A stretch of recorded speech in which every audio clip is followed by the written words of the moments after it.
Chapter 20. All astir. A day or two passed, and there was great activity aboard the Pequod. Not only were the old sails being mended, but new sails were coming on board, and bolts of canvas and coils of rigging. In short, everything betokened that the ship's preparations were hurrying to a close. Captain Peleg seldom or never went ashore, but sat in his wigwam keeping a sharp lookout upon the hands. Bildad did all the purchasing and providing at the stores, and the men employed in the hold and on the rigging were working till long after nightfall. On the day following Queequeg's signing the articles, word was given at all the inns where the ship's company were stopping, that their chests must be on board before night, for there was no telling how soon the vessel might be sailing. So Queequeg and I got down our traps, resolving, however, to sleep ashore till the last. But it seems they always give very long notice in these cases, and the ship did not sail for several days. But no wonder. There was a good deal to be done, and there is no telling how many things to be thought of before the Pequod was fully equipped. Everyone knows what a multitude of things, beds, saucepans, knives and forks, shovels and tongs, napkins, nutcrackers, and what not, are indispensable to the business of housekeeping.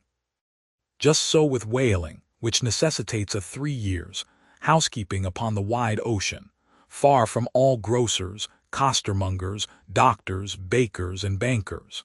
And though this also holds true of merchant vessels, yet not by any means to the same extent as with whalemen. For besides the great length of the whaling voyage, the numerous articles peculiar to the prosecution of the fishery, and the impossibility of replacing them at the remote harbors usually frequented, it must be remembered that of all ships, whaling vessels are the most exposed to accidents of all kinds, and especially to the destruction and loss of the very things upon which the success of the voyage most depends. Hence the spare boats, spare spars, and spare lines and harpoons, and spare everythings almost but a spare captain and duplicate ship.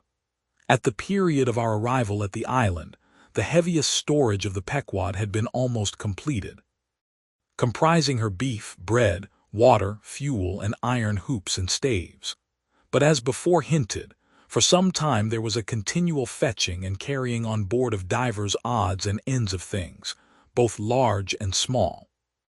Chief among those who did this fetching and carrying was Captain Bildad's sister, a lean old lady of a most determined and indefatigable spirit, but withal very kind-hearted, who seemed resolved that, if she could help it, nothing should be found wanting in the Pequod, after once fairly getting to sea.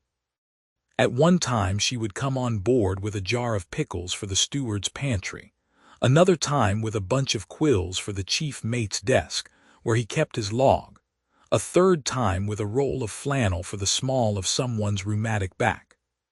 Never did any woman better deserve her name, which was Charity, Aunt Charity, as everybody called her.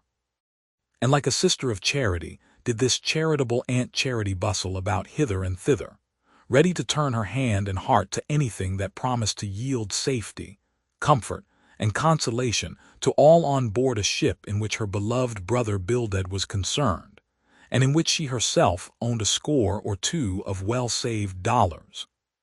But it was startling to see this excellent-hearted quackeress coming on board, as she did the last day, with a long oil ladle in one hand, and a still longer whaling lance in the other.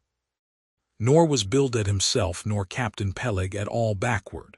As for Bildad, he carried about with him a long list of the articles needed, and at every fresh arrival, down went his mark opposite that article upon the paper. Every once in a while Peleg came hobbling out of his whalebone den, roaring at the men down the hatchways, roaring up to the riggers at the masthead, and then concluded by roaring back into his wigwam. During these days of preparation, Queequeg and I often visited the craft, and as often I asked about Captain Ahab, and how he was, and when he was going to come on board his ship. To these questions they would answer that he was getting better and better, and was expected aboard every day. Meantime, the two captains, Peleg and Bildad, could attend to everything necessary to fit the vessel for the voyage.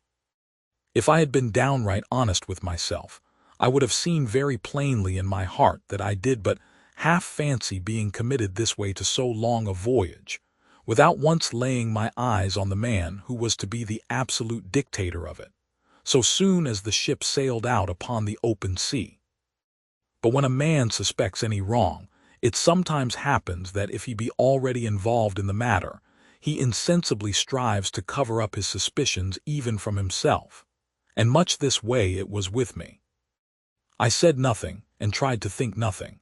At last it was given out that some time next day the ship would certainly sail. So next morning, Queequeg and I took a very early start,